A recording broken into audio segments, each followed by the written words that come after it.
Imagine going to church, but at this church, your father fights witches and kills demons. Grab a gancito, sit down, and come listen to this.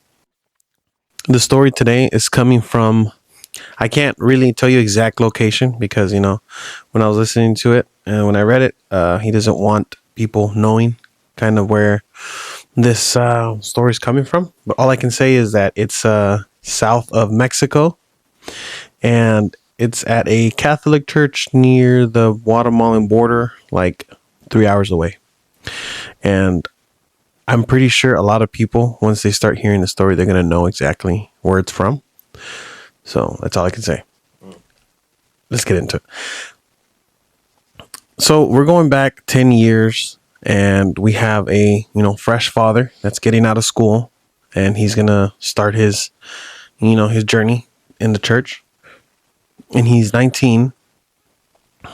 He's going to a small town, isolated from the world, but there's what, like maybe 20 little houses, and then you got little stores and a church. But in this town, it's said that there is witches that live there, and not just any witches. There's some of the most powerful witches in Mexico. So when he gets there, it's on this particular day when he's getting there, it's like a very unsettling day because it's cloudy and it's kind of rainy, and he's just like, this couldn't have been better, right? All the rumors and stuff, me getting here and it's raining, and it's kind of gloomy. So he meets the older father that's there, and he walks in, and he greets him, and he kind of goes over everything, where he's going to sleep, all the people that he's seen, all the people that he's going to be doing, or he's going to teach classes to and stuff like that.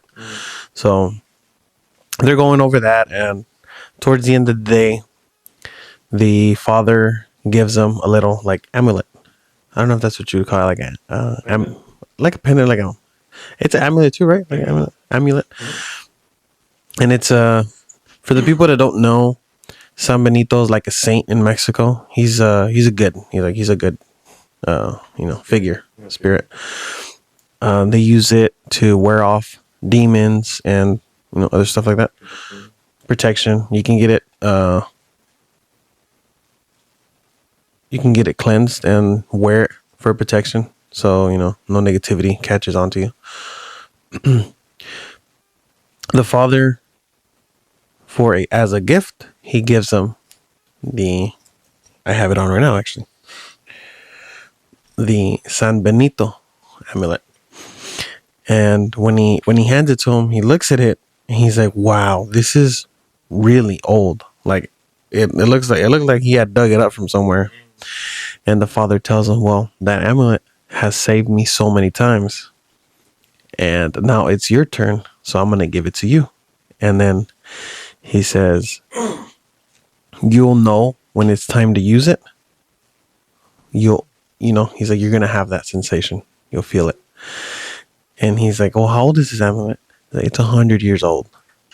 And it saved me for 15 years. It saved my life. So, day goes on, they go to bed. Everything's calm. It's the next day, and they're talking, they're having a conversation in the morning with their coffee, and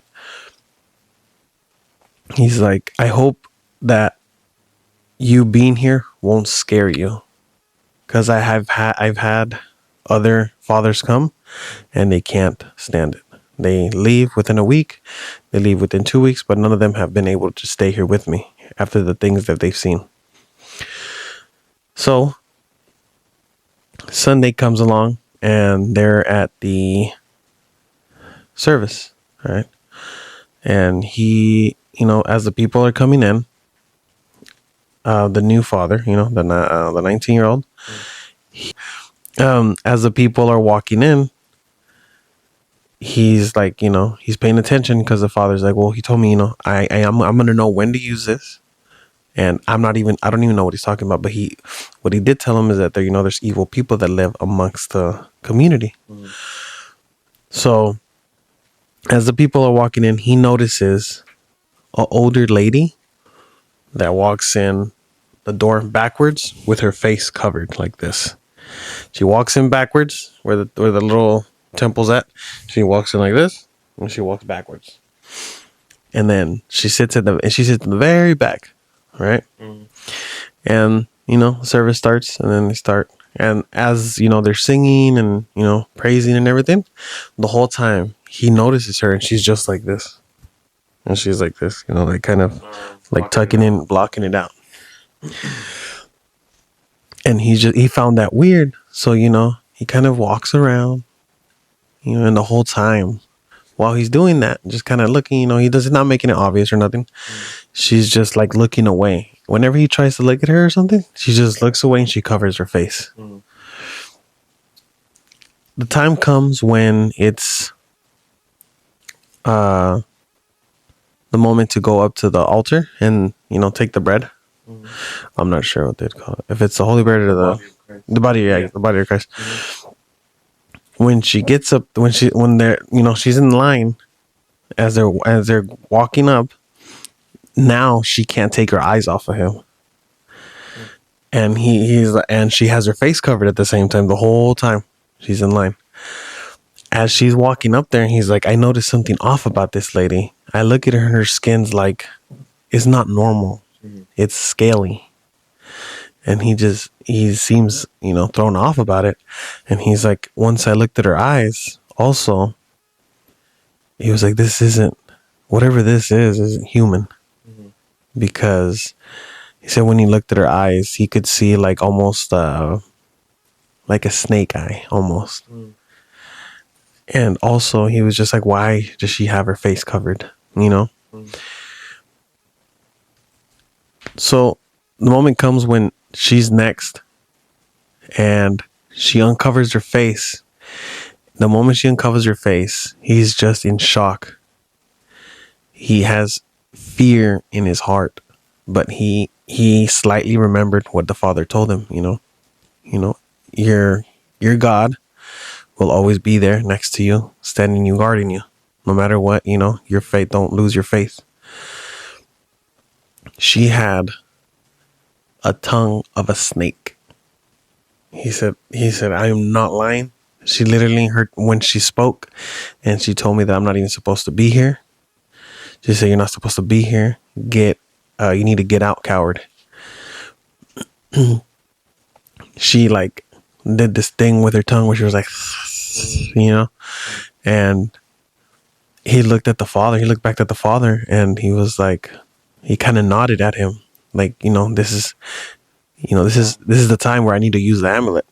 He took it out, and she just kind of, she kind of jumped back and just looked at him with anger and disgust. And the Father, everybody looked down like they knew, like they knew this was going to happen. Everybody looked down and they started praying loud. Like you can hear a bunch of people talking at the same time. And you could just hear them praying. And the Father started saying a prayer. He went up to the center of the altar, and he started praying. And he was like putting a hand over her almost. And the younger guy was just holding the pendant up to her forehead. And she was just like, like yelling and scratching and saying, profanic things. Is that how you say it, profanic? Yeah, profanity. Oh yeah. And then as she was cursing and everything, like she's starting to like walk back slowly and getting, he's putting her on her knees basically with that freaking pendant and the praying. And the Father is just once he gets up close enough to her, she swung at him with her right arm, and she had like claws. And she like ripped she almost ripped his arm off, and he was bleeding and everything. And he just kept praying and trying to silence the demon in her. After a moment, they prayed her, they laid her down, she passed out. She didn't know what was going on after that. She woke up and she was like, what happened? And they were like, whatever it is that you're doing, you need to quit it. You need to stop. She was like, how did I get here? How did I get to the church? And they were like, you literally, you all on your own, you walked in here and you attacked one of us. And she was just like crying and saying, I'm so sorry. Like, I know I shouldn't have messed with it, but apparently she tried to tell him that she was trying to do wrong to somebody that had betrayed her. And this was like dark, like some sinister magic that she was trying to do. And she had to do the whole drawing on the ground, putting candles and doing a animal sacrifice and washing herself with the goat's blood and all that. She told them, I'm so sorry. Like, I will never do this again. And, they told her, like, it's okay. We understand. Some people resort to evil things because they think that there's, God is all loving, that he won't, bring them. I guess he won't bring justice to them, But I mean, if you look at it, it does say in the Bible that, if somebody, they will regret if somebody ever hurts my child also. And I don't know, after that, the young father was just like, I could do this. He's like, I can do this. It's not, he was talking about how it's not, it's all about the faith in God that you have to have. And yeah, that's like, after that, the older father, he retired. And he was like, my 20 years are up. I think I'm done. I've been here for a good lifetime.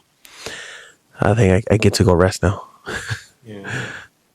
The younger father is just like, I think I'm going to need some help.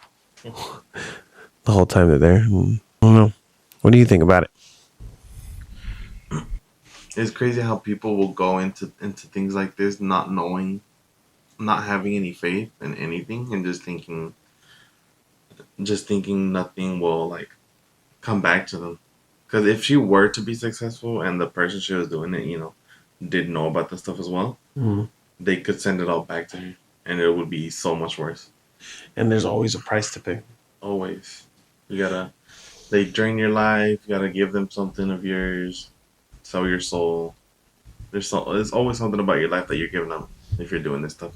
And it's never the same again, because either it sticks with you forever, even if you stop, or you just keep doing it until you die, basically, or you mess up again.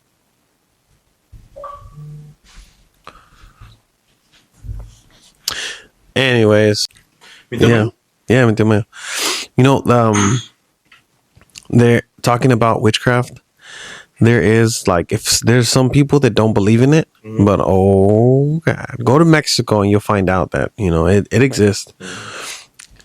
Just how like some people think that it's not a thing in the U.S., but it's like hard. Like compared to Mexico, it's like hardcore in the U.S. In the U.S., they do like actual sacrifices. I'm not gonna say what. I'm not gonna go that deep into it, but although Like, it's not just sourced from Mexico. You have voodoo magic, and other type of rituals from other cultures too. It's not just Mexico, doing it as hard. yeah, and like the U.S., trust me, for you guys watching, they do it. They do it like a lot more hardcore than you think. All the celebrities, all the politicians. I already, I went too deep, but all the politicians do it. All the people in power, all the big companies, the big CEOs and all that. Trust me, they do it. Like I've heard some pretty chilling stories. Maybe we could talk about, maybe in another episode we'll talk. I'll look into it. I'll do some research and we'll look into that and we'll talk about it a little bit for sure. I know that's one thing that it's not. It's about expanding and becoming as large as you can get. and trying to make that wealth last you for an eternity. Well, so basically giving up your life. Yeah, basically selling your soul and then selling another soul. Like, you might be fine, you might have all the money you want in the world, but it's always gonna be a bad ending for you. Once you do that, there's no going back. Yeah, and like, why risk yourself so much if when you die, you know you're gonna go to hell? You know, like, why? You're gonna live a good life, but your life here only lasted 70, 80 years. After you die, it's gonna last an eternity. Like, our brains can't capture, like, they can't handle that because it's not in our grasps to, you know. Going back to my uncle in Mexico, mi tío Mayo, he actually had somebody do witchcraft on him. And I think I kind of remember the story a little bit. You know, I think it was one of the neighbors that had also. So my uncle has like a little not concession stand, like a little store, like a corner store. Mm-hmm. My brother knows more about it because he's been over there, asshole. Oh. He has a little store on the corner, and I guess people in the neighborhood was jealous of him because it was going good, you know. Mm-hmm. And in Mexico, it's a little different because he had to pay, you know, not gonna say exactly what, but he had to pay like a quota to certain people to be okay there, and other people couldn't, so they had to close.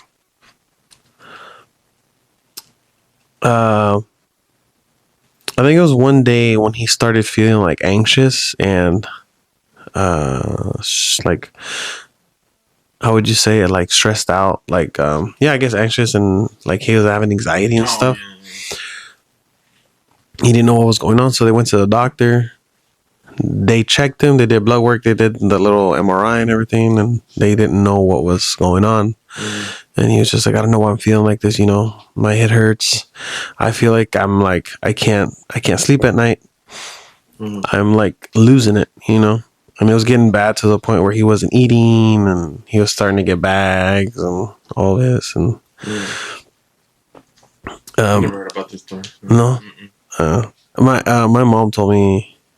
Well, I was listening in.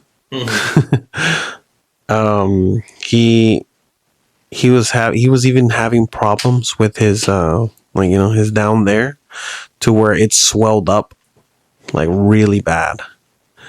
Sorry, Uncle, I'm telling everybody about this. But yeah. At this point, when they went back to the doctor, they were just like, you know, this is out of our reach. You need to go somewhere else. Because even in Mexico, the doctors know when it's something else, you know. And they're like, you need to go with somebody that can, you know, cure you or something, because we can't help you here. So he went. And, the episode that I uploaded before this about the lady that had the frog in her stomach. The lady that, I'm pretty sure it was her that cured him. And I'm thankful for that. Thank you. She helped them from this. So her name is La Reina de Tarot, like the tarot cards. La Reina de Tarot. You guys can go see her. She tells stories and stuff. So, but don't mess with her. Yeah. Anyways, at that point, he goes with her, and he has to go with her a few times because whatever they were doing to him was pretty bad. They had like a picture of him with a dead piece of meat or something in the graveyard, buried. And basically they wanted to take his life. Yeah, that's not okay. And at the end, they ended up knowing who it was, because I think the lady told them that whoever the person that was doing the evil to him, she told him that she's gonna basically confess herself, because it was gonna be happening to her. She said bad stuff was gonna come back to her because she didn't know what she was doing either. And like a few days go by, and the lady comes over that was doing bad stuff to him, and she was like, I'm so sorry please forgive me. It was me. And she's like, they see her. She has like bruises on her face, and she's like scratched up on her arms, and like this demon was fighting this beat, because whatever she was doing was not was either backwards or she didn't know what the hell she was doing. That's crazy. But yeah, that's the witchcraft is real, guys. We'll be talking a lot about it here. We'll be getting some good stories, so stay tuned. If you guys have any stories, also make sure you DM me on my Instagram or Facebook or TikTok, wherever you want. DM me your stories, and they might just show up on here on this episode. That's all for tonight's story. Just remember, I'm going to leave my links down below. It helps when you subscribe and you listen to my podcast. I appreciate it a lot. If something feels off as you sit in the dark, don't worry. It's probably nothing. Join us again next time, and if you're brave enough, you'll sit through the next one also.